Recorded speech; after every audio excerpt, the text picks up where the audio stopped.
Hello and welcome to the Smells Like Infinite Sadness podcast. I'm your host, Michael Taylor. For those of you who don't know, I run the website, smellslikeinfinitesadness.com. It's a blog covering the best alternative rock from the 80s and 90s up to present day. I'm a proud middle-aged Gen Xer who is still obsessed with the music of his youth and loves to talk about it. Now, if you've been a regular listener of this show, you may wonder where we've been. We haven't had a show since the end of December, and one of the reasons because of that is my work schedule's been kind of crazy, and life gets in the way. I've had school and a bunch of other stuff going on, so it's been kind of a nutty schedule going around. But we're getting back into the swing of things this week, and we're going to discuss, this week, my co-host Chris Logan and I are going to talk about the Rock and Roll Hall of Fame's class of 2019. It's probably the most diverse years in the history of the ceremony. We've got a pretty interesting roster from all over the world of rock. You've got The Cure, Def Leppard, Janet Jackson, Stevie Nicks, Radiohead, Roxy Music, and the Zombies. So you can't get more eclectic than that. And they're actually going to do a Rock and Roll Hall of Fame inductee ceremony into this month, which I guess the most recent announcement is that Trent Reznor is going to induct The Cure, which is pretty fascinating because Trent Reznor's been really had no holds barred discussing what he thinks of the Rock and Roll Hall of Fame, which isn't very much. But anyways, we're going to discuss our thoughts on the inductees, if we think it's a good thing, if we think that they deserved it.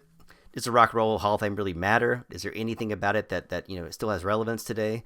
A lot of people say it's just kind of a club you get into if the cool kids induct you, and it's obviously based on internal politics and everything, but it's still something that if you're a fan of rock, it always catches your eye one way or the other.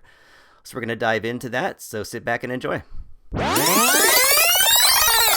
Well, all right, everyone, we're back together with me and my co-host Chris Logan and my sneezing cat, who you can hear in the background if you're so inclined. Yeah.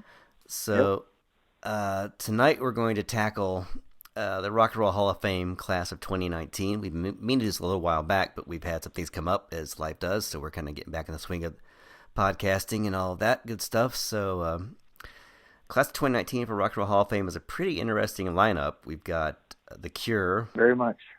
Yes. Def Leppard, Janet Jackson, Stevie Nicks, Radiohead. Good old Radiohead, always a perennial topic of conversation over here. Roxy Music, and the Zombies. So it's a pretty interesting lineup. So I guess why don't we just kind of go give your initial takes on what you thought about the roster, then we'll kind of go in band by band and give our 2 cents.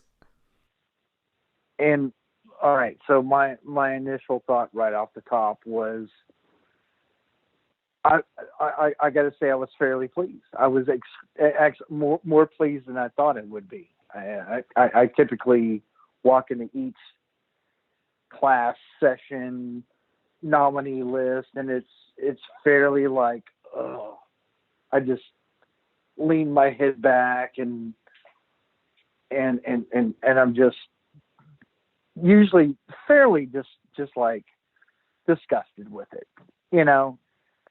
like this is the worst class. I think actually last year this is the worst class I've ever seen. Boring, tepid, makes no sense at all. And this year's nominees list was fairly okay, but I really did not have a lot of hope for it. On the other side of it, whenever they actually announced the inductees, I was like, this is a list I can actually work with. I didn't expect it. It came out of nowhere for me. Whenever you're incorporating like anybody from Def Leppard to The Cure to Roxy Music, Janet Jackson, Radiohead. I mean, all of it came out of nowhere for me. So yeah, there's a lot more positivity that I felt from these inductees than I have in a long time. Yeah, I would say this is probably the most random and less stodgy and predictable lineup that I've heard before. This is one where there wasn't one that was like, oh, these guys are finally going to get in there. These are like the old trusted classic rock guys. This is a fairly bizarre or eclectic list here and we're not even covering the ones that didn't get in. I mean, the nominees that didn't get in. We had Kraftwerk and Devo, MC5, LL Cool J, John Prine, Rage Against the Machine, Right. Rufus featuring Shaka Khan and Todd Rundgren. So it's all around. It's a pretty crazy uh, uh, Yeah. uh, mix Which of was Sheik on artists. that list again? What was that? I think Sheik was on the list again. I may be wrong. It just seems like every other year they have like they string together like 2 years where they're at least a nominee. But poor Sheik. Yeah, and I they're, know it's like they're almost like the Susan Lucci of like Rock and Roll Hall of Fame. yeah they never quite get in there, but they certainly deserve a spot. they, yeah, they well, yeah, that's for later on maybe. But yeah, I mean, think about the Rock and Roll Hall of Fame. I mean, for me, it's it's one of those things. I always watch the special each year where they show the inductees, even if I'm like kind of annoyed with it. Just because I like seeing the bands play. I like seeing. I remember a few years ago when they had Heart were inducted, and they had like Jerry Cantrell, Chris Cornell, and like uh, five Ooh, other wow. five other guys all playing that same riff on the guitar. So it just sounded huge. Um, Right. so stuff like that, seeing the Stooges perform is really cool. The Cars last year Yeah. was pretty great. Yeah. But there is some political crap to it. We know that it's for a long time it's been a very you know elitist kind of group. I think one of the best things ever was Steve Miller's diatribe I was against going to it. say, I mean, he was let's like, talk about Steve Miller on that end. I mean, he was amazing. I mean, that was like the most like give a middle finger to the thing that. I mean, he just didn't even like mince words. So it's kind of ludicrous. It doesn't really matter. Yeah. But it's still Yeah. one of those things that even as goofy and as unnecessary it is, it's still kind of fun to talk about and just to see some of these bands, kind of Yeah. get their little space in history, I guess. Yeah. Yeah. It's another one of those the great award that matters, but yet doesn't matter on different levels. Mm-hmm. You know, there's you could call it in whether it's an American Music Award, a Grammy, heck, even an Academy or a Tony. Some people just don't care about that stuff. Yeah. They Yeah. just don't, and at that point they're just maybe they're just glad to be being able to make a living doing what they love to do, and the awards don't matter to them. And some people, it's like their life does hinge on the prestige and the honor. But to each their own. Whether you're Ozzy or Tom York or Steve Miller or whoever you are, yeah, I to think each their own. Yeah, and I think what I've enjoyed more over the past few years is seeing, bands that we've grown up with. I mean, because obviously the big classic rock guys are going to be in there first, but it's been kind of more fun for me seeing bands that we grew up like Cheap Trick. Got in, I think the year before Right. last, and that was awesome. And the Stooges stuff like That was that. great. So I think this year, even more than that, is definitely one of those years. I mean, particularly for The Cure, because that's one of the biggest bands from when you and I, grew up, and they still have a massive following. I mean, they did their own festival last year. They got a new album coming out this year. So, The Cure, I think, are more than worthy of getting, a Rock and Roll Hall of Fame because they're one of those few bands that did everything on their own terms, which you can't always say that for a lot of musicians. It's like they've kind of made their strange little melodic imprint that nobody else sounds like. Yeah, yeah.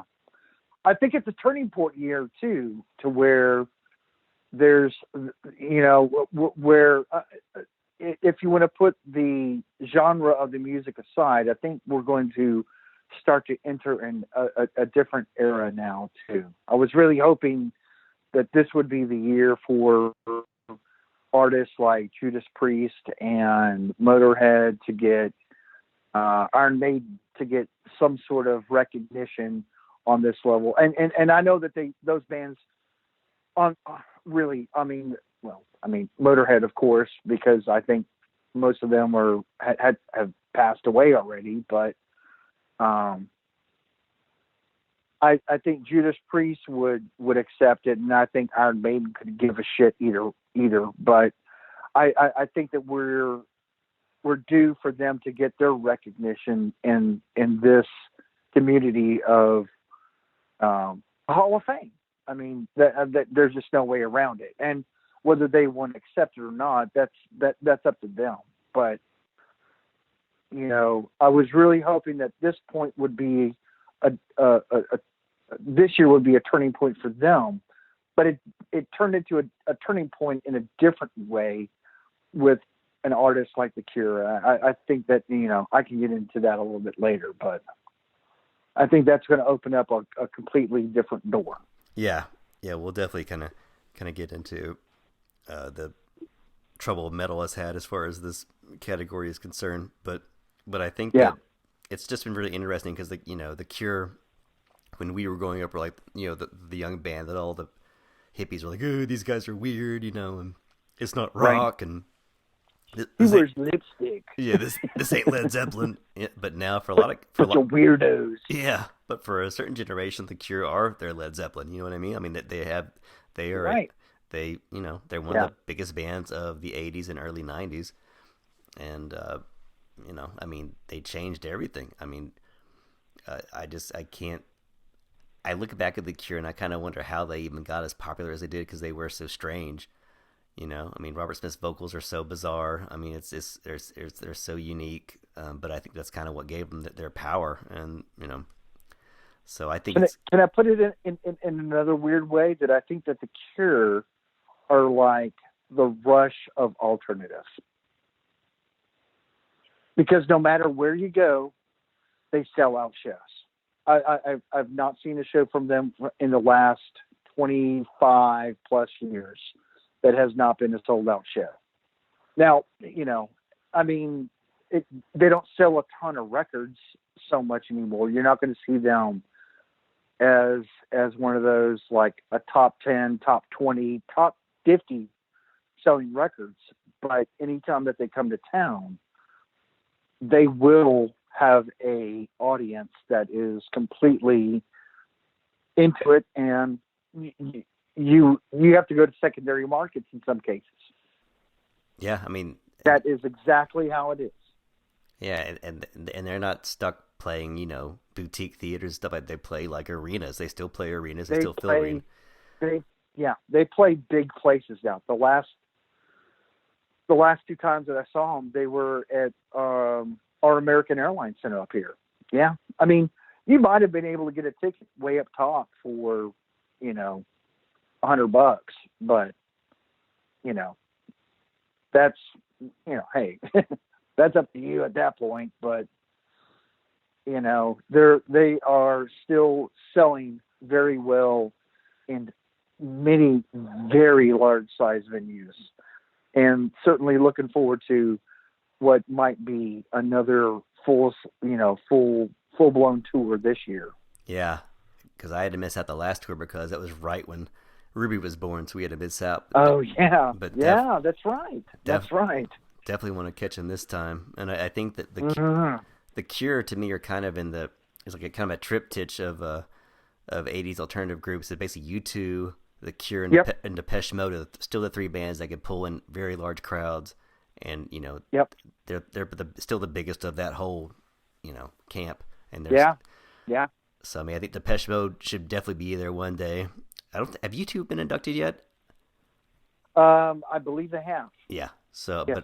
but I think Depeche Mode are definitely due one of these days to get.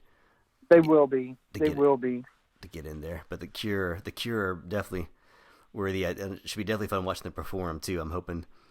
Maybe Lowell Taurus will show up, and who knows what might happen. Maybe they'll have a. Ooh, that would be great. A whole drunken. It'd be really nice. Yeah, so that's that. and I'd be curious to like which people induct them and kind of talk. I always like hearing like musicians who are influenced by the bands that kind of induct them. I think it's always kind of fun to watch that. So that should be cool. And then And then next we got Def Leppard, which is like complete flip side of the Cure. You don't think you get a more polar opposite thing. And Def Leppard are that's one of those bands that another band that was so, I mean, especially during our junior high years, you couldn't turn 5 steps without hearing Def Leppard somewhere. Pyromania was everywhere. Yeah, I mean I think it was 1983. Mm-hmm. Well, you couldn't if you had a friend that didn't have a copy of Pyromania, I don't know where you were living. Yeah. I mean, because if you didn't have it, you knew somebody that had a copy of that record, period. I mean, I had a copy of it. I did too. I had it on vinyl, and Yeah. I remember going. I have it somewhere, still on vinyl, around here. The same one that I got in 1983. And you knew they were popular because where we grew up in Crowley, which is a rural suburb area near Fort Worth, Texas, you would have people walk around in British flag T-shirts and shorts.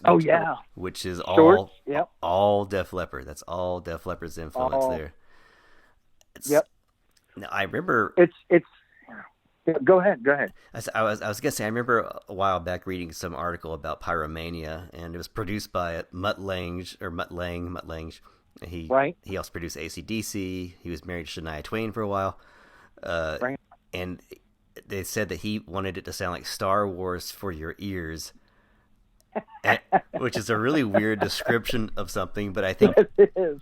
That was kind of one of the first flashy albums I remember hearing, though, where there was a lot of sound effects, a lot of it was very theatrical and totally over the top, but it was perfect for that time period. And it was before we got into all the real kind of darker stuff, so it was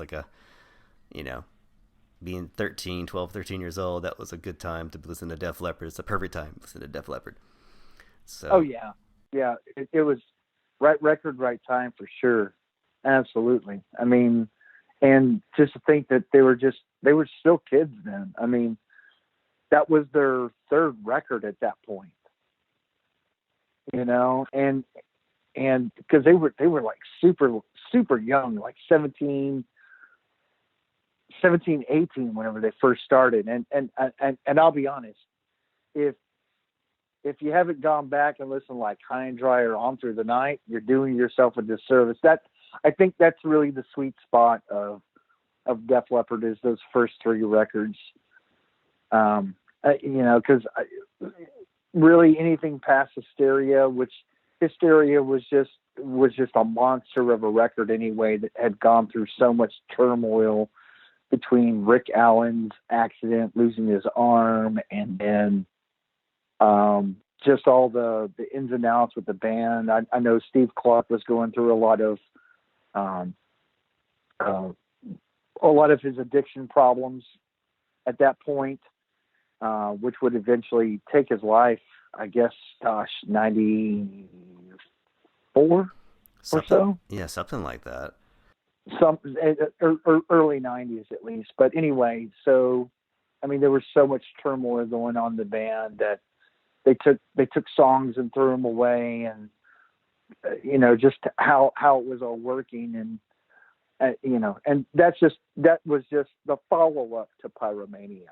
So after that, I'm a big fan of anything post Hysteria. Because I still do like Hysteria, and I can't say that I know or really follow too much after that, like Adrenalize and what have you, or Sparkle Room or anything like that they've done more recently. But Def Leppard deserves to be in, I think, if not just because of those first three records. Yeah, and I remember how long. I remember seeing an eternity between Pyromania and Hysteria, because all the stuff that happened to them. It was. It seemed like it was 83. I think Pyromania 87, I believe, was for Hysteria. So that's a pretty long leap, but it was even a bigger album. It shows the popularity. I mean, by that time I wasn't that into them anymore, but I could still appreciate it. But it just shows you, they were so theatrical. Yeah. I mean, even the other day I was going out of a Thundercloud Subs, and they were playing Photograph. When I was there getting food, I was hourly. I'm still singing in my head. I'm like, man, that song is still catchy as hell. So yeah, they may be maybe a tad bit cheesy, but they were part of the '80s, and they made anthems for days. So I definitely I'll take it. I'll take it for sure. So they're definitely got a spot there, and then we have Janet Jackson. Now, there's always a weird thing that happens with the Rock and Roll Hall of Fame, and I know it gets some controversy sometimes, but they'll have hip hop artists or soul artists or R&B artists. Yeah. I mean, I think that their basic response is, it's all rhythm and blues. It all came from that, so we all, should count for that. It's all rock and roll. It's all rock. Yeah. It's all rock and roll. And I mean, Janet Jackson. That's another one that if you grew up Right. when we grew up, she was everywhere. I mean, it was one of those things where Yeah. you're like, who could become more popular than Michael Jackson? There's no one, and all of a sudden she's like, right there with him. And I mean, she, Yeah. she wasn't just a baby sister. She had ambitions of her own, and really, Oh yeah. really, claimed a pretty big spot there. She did Black Cat. That's got a little rockin' riff right there. That song's got a little rock and roll. Oh yeah. Oh yeah. Thanks to Nuno Betancourt, if I'm correct. I believe he's the one that played guitar in that song. Was that Nuno? I think was so. That Nuno that did that? Wow. I'll look it up, but I'll look it up right now. But I think that's true. Some other stupid trivia there for you. But let me see here. Yeah. Yep. Look, I got to tell you, I mean, was it Nuno? Yeah, Wow. it was good old extreme Nuno Betancourt. No kidding. Wow, that's crazy. I'll be honest, I really didn't know that. I guess, if your brother gets Eddie Van Halen at the point, Nuno is not that bad to go with. But in all honesty, I mean, Janet, I'm not going to wear a Janet Jackson T-shirt or anything like that, but she sure did. I thought she was grittier. She had a lot more attitude. She had a lot more of the rock and roll in her than her brother did. I mean, her brother, Michael, was great and fun and had a great beat that you could dance to and what have you. But yeah, Janet was certainly the Miss Nasty. That's for sure. Yeah, Nasty And Boys was an anthem. she had a lot. Yeah, she had a lot more rock and roll to her than I. Well, then maybe some people might have given her credit for. But yeah, she certainly deserves to be in the Rock and Roll Hall of Fame for sure. I mean, Control, huge record. Oh, who didn't? Yeah. Who didn't? Who did not run across that at some point? And then Rhythm Nation. I mean, there were like seven singles off Rhythm Nation. I mean, that was like hysteria. Going back to the Def Leppard point, both of those records ran about 13 or 14 total tracks on the album, and over half of it were singles. So there you go. I mean, all I can say is if you are an artist who performs at the Super Bowl and you're, by showing your breasts, you term they coined the phrase wardrobe malfunction. I mean that's right? That's a rock star, right? Now you hear wardrobe malfunction all the time, but that was like coined just for that one particular incident. So that's pretty rock and roll right there. I'd say she's definitely. Yeah. So I'll be curious. We got you, Janet. Yeah. Curious what she performs, and that should be fun. And then of course we got Stevie Nicks. Now, when were Fleetwood Mac inducted? How long ago? Do you remember? I'm assuming. Yes, they are. So she's one of the few that will be twice inducted.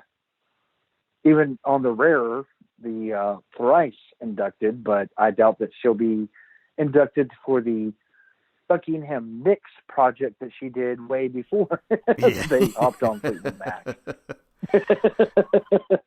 I mean, let's be real. So, but yeah,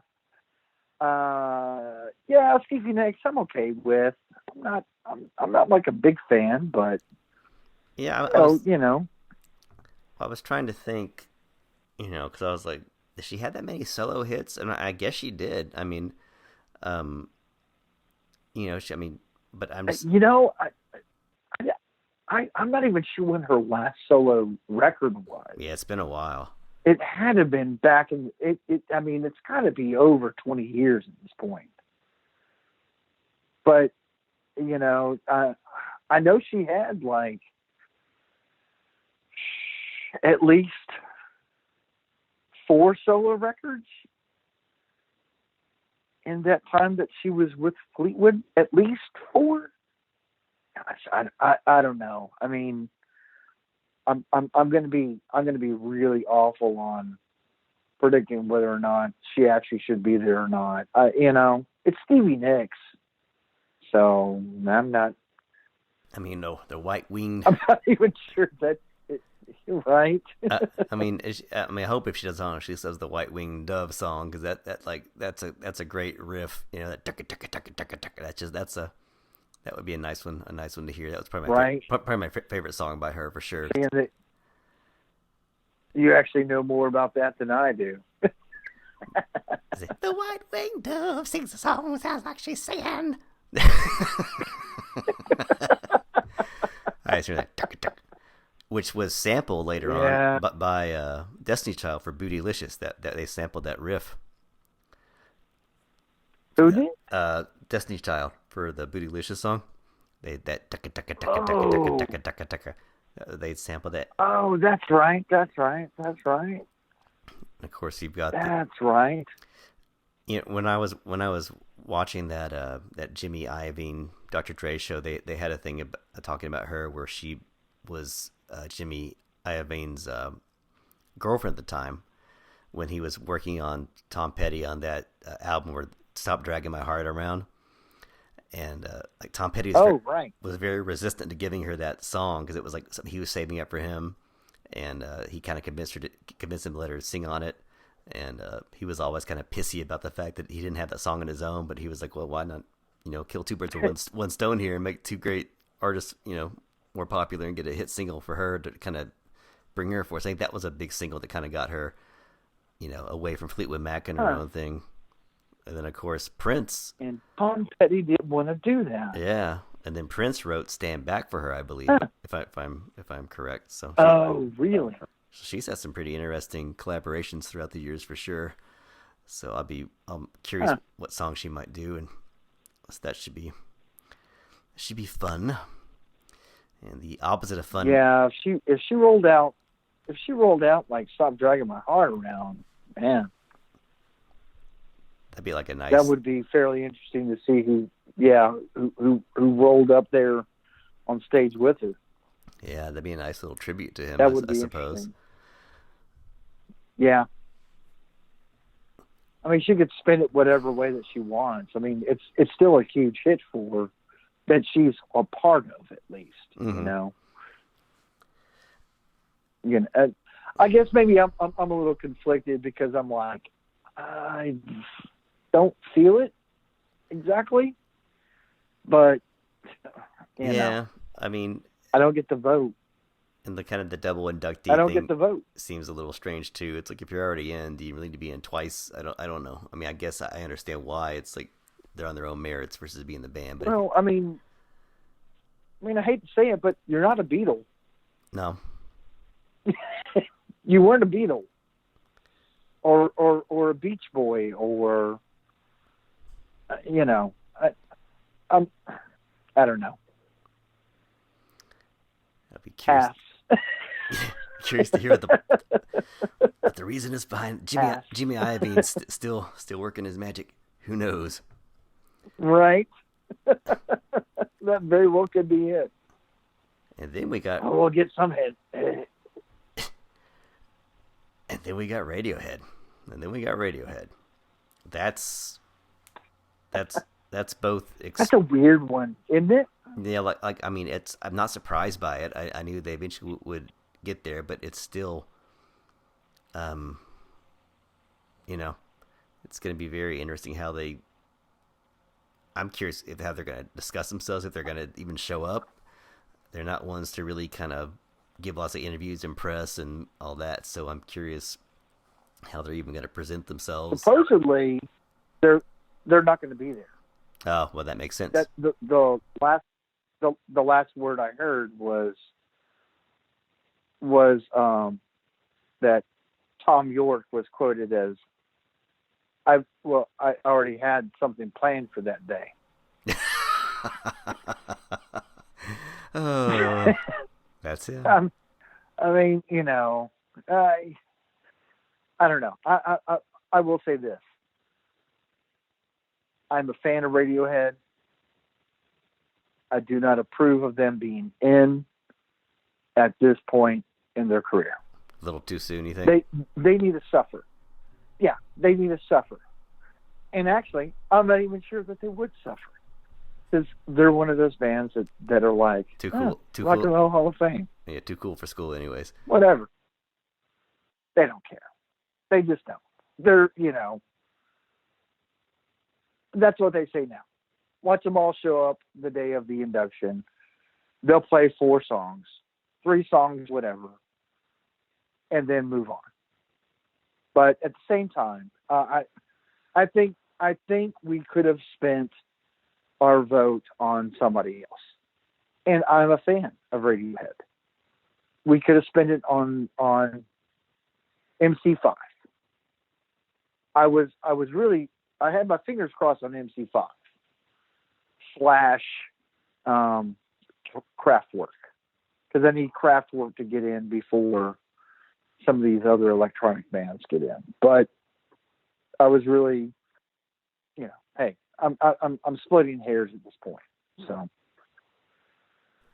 yeah, it's like I'm not surprised they got in, but like you say, they seem like they got in fairly quickly. Because Nine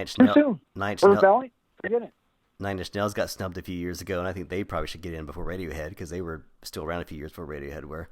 So I think they got a few years. I'm okay with that. But seniority.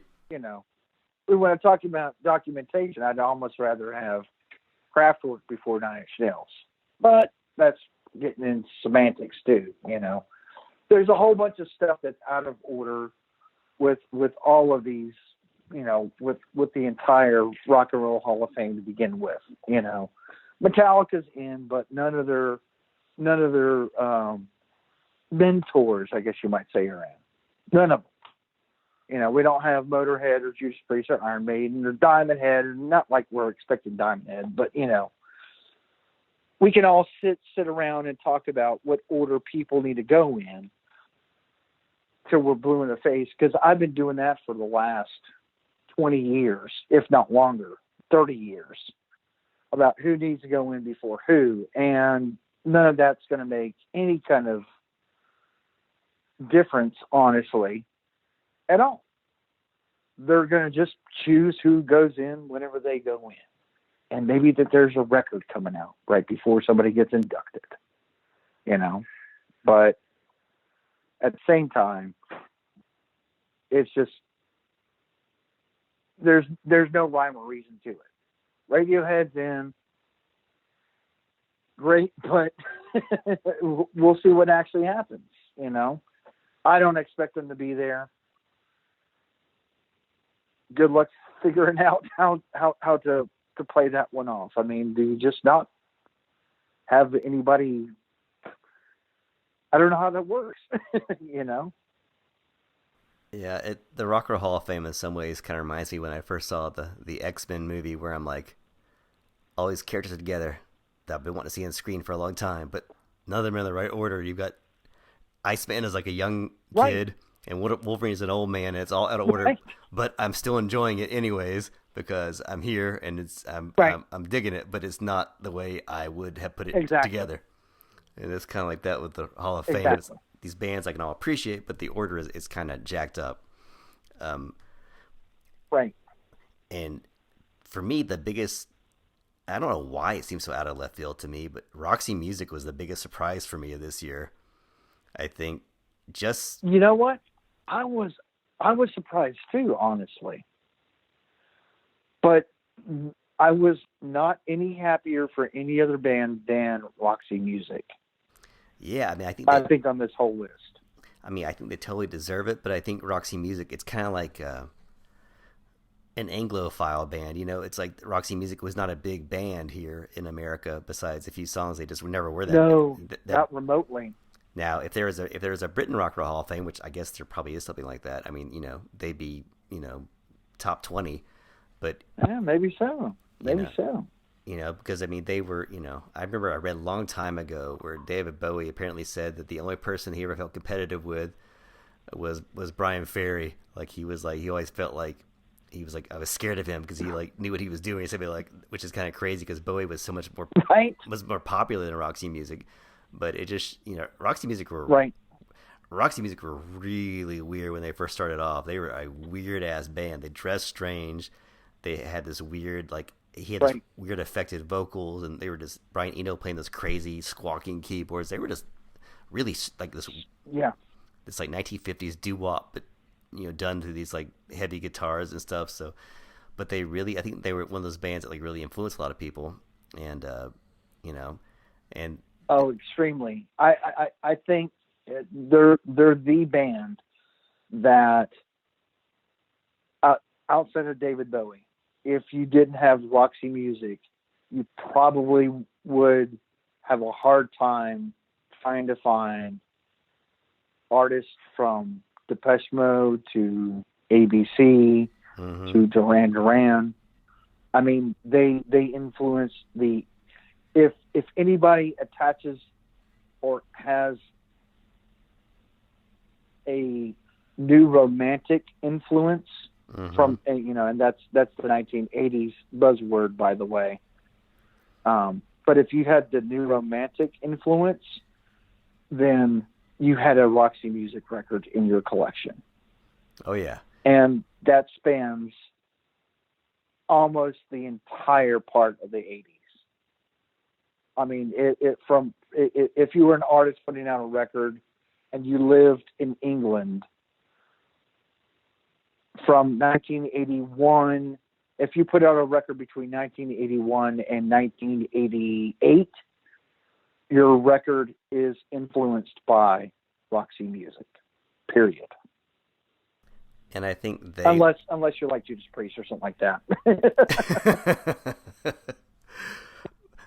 But I think the thing about Roxy Music, you can't be Iron Maiden and being influenced by Roxy Music.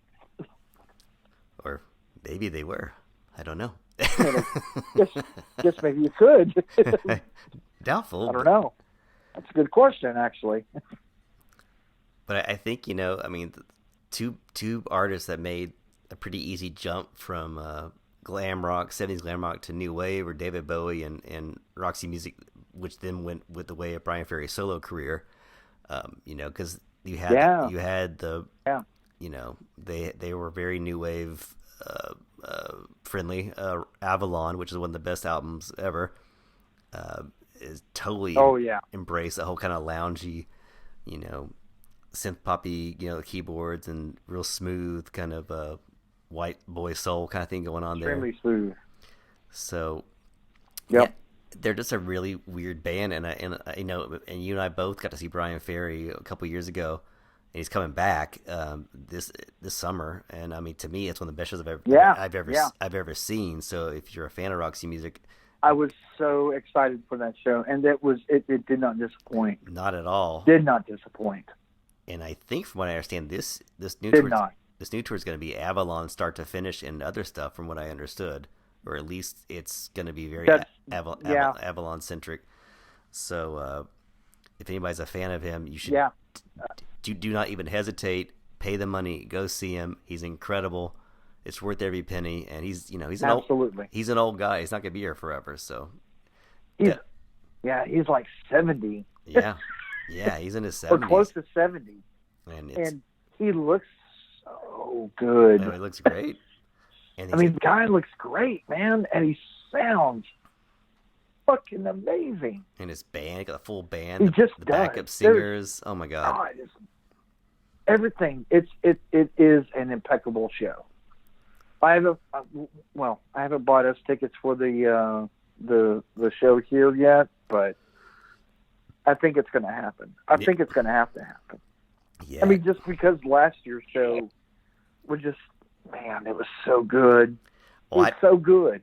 Oh, I just remember hearing when he started playing "Slave to Love," and I look over and my wife is bawling, and I go, "What's wrong?" She's like, I can't believe it sounds so good."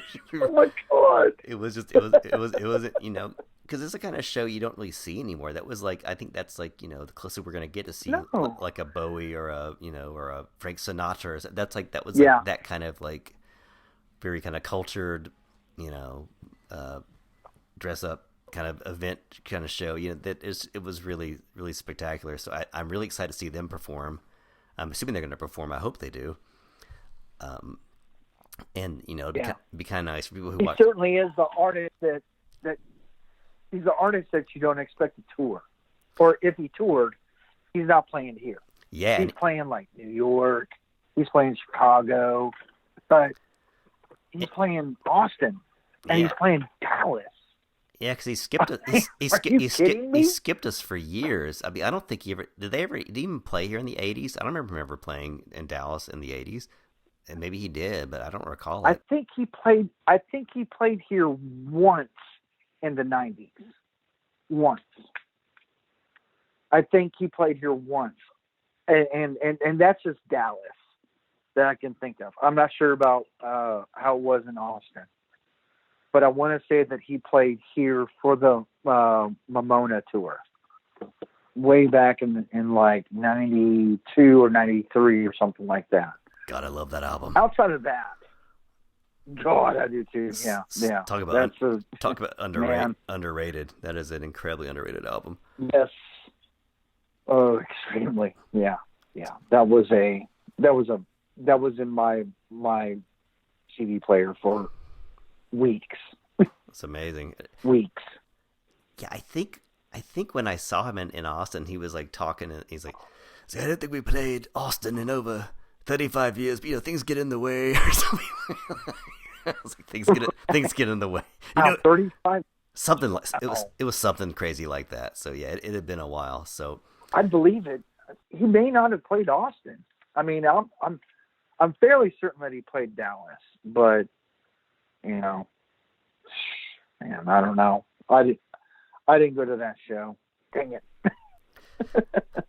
So I'm really looking forward to seeing who's going to introduce them, and I really am looking forward to kind of, I like to always do a little kind of history, a history piece, and I think that'd be cool for people who don't know anything about Roxy Music to be able to watch that. Should be fun for folks to get a good introduction to them. Yeah, absolutely. Because they're super, super, super cool. Absolutely. And I'm always, so that was the biggest. That was even more of a surprise for me than The Cure was Roxy Music, just because they are such a niche kind of band for for American audiences. But definitely cool. And I guess kind of out of left field, although they're not as big as my radar, is the Zombies, who are the last band to be inducted.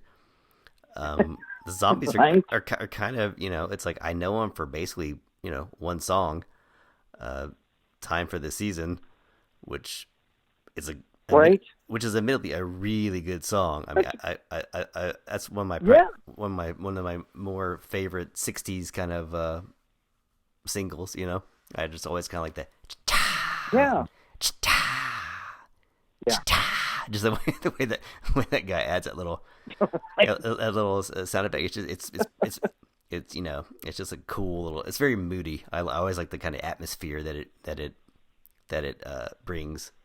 It's weird how certain songs can sound like what they're singing about, but there is something very kind of fall, leaves are brown, kind of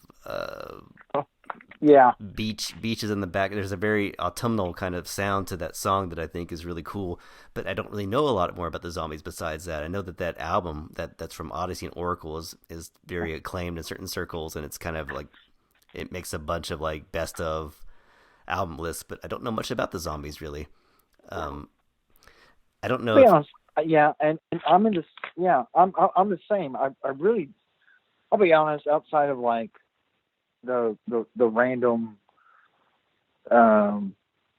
compilation or anything like that I even heard them on, and I don't know that much about them, but I mean, there's certainly some sort of contingency that was pretty pleased to get him inducted. Yeah, somebody in the Zombies has got some good connects. Yeah, and I'll be honest, I don't really have like an issue with it or anything like that. You know, I I think it, it's hard to quantify sometimes some of the artists of the '60s, since it was still such a singles driven era, Mm-hmm. I and agree. it wasn't built on and such an LP driven era that your LP just ended up being just the last you know 6 singles that you put out with the B sides. I mean, or what have you, So it's hard to put it in some like so many kind of different ways. I mean, but and I'm not totally familiar with the time frame of the Zombies. I really don't have an issue with it at all either, though. It that garage or moody garage stuff that's going on. I mean, shit, time of the season. Yeah, that's such a good song, man. Such a good song. Well, it's weird now because if you listen to a lot of like satellite radio, like all the hipster kind of stuff, a lot of it kind of sounds like the Zombies to me in some ways. It's like you got bands like Temples or Cage the Elephant. All those kind of bands kind of have that kind of '60s garage kind of sound going on right now. It's kind of a popular thing, so they may have some sway with the kids today. I don't know, but I kind of hear that sound kind of reverberating again. It's really weird. I don't know if you have IFC, but they've been doing Night Flight again. The good old. Oh, have they? Yeah, so they've kind of been taking like bits and pieces of the old stuff and adding some new segments, and it's just as random as weird as the original ones were. Because the old ones you could watch, you like see like Ace Frehley do a guitar, so then it would go from that to like Flesh for Lulu or something. It's always like really random and bizarre, and it's still just as weird like that. Because I was watching it a few months ago, and it was like they went from showing some weird cartoon, and then they show some interview with Brad Pitt from Seven, and then they went from that to like something with Depeche Mode, and then Jimi Hendrix, and then it ended with a live performance by the Zombies. It was like so weird. I was like, that kind of feels like a Rock and Roll Hall of Fame kind of. Yeah, they do it like every Friday night. It's like a half. Really? Yeah, it's kind of sucks. It was only a half an hour because I remember the old one was like a couple hours. You could like stay up all night watching that, Wow. and get all tripped out. But yeah.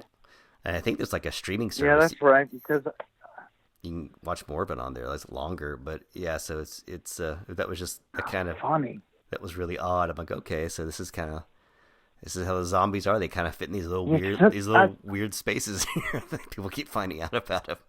I'm saying, I could have sworn that Night Flight was a couple hours back then, but I think it had to have been. You know what? It just seemed like it's one of the ones you would kind of stay up all night with friends and kind of hang out and chill out and just kind of get lost in the weirdness. But now everything's got to be fast. And see what kind of like insanity that they were going to play next.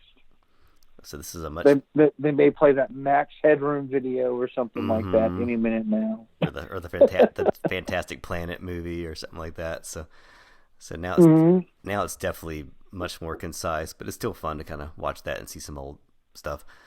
But yeah, so the Zombies are kind of sticking in the craw, these strange places. They're still making their presence known. They were going to get in sooner or later anyway. But yeah, sorry, Shaka Khan. Yeah, sorry, Shaka Khan. But you were talking a while ago about going off in that tangent, but I think it is worth discussing just the weird kind of dismissal that the Rock and Roll Hall of Fame has for metal, and I don't know why that is. I guess it's just the kind of snobbery that's always been inherent for that genre that just doesn't ever really get taken seriously. Yeah, it is really, really strange how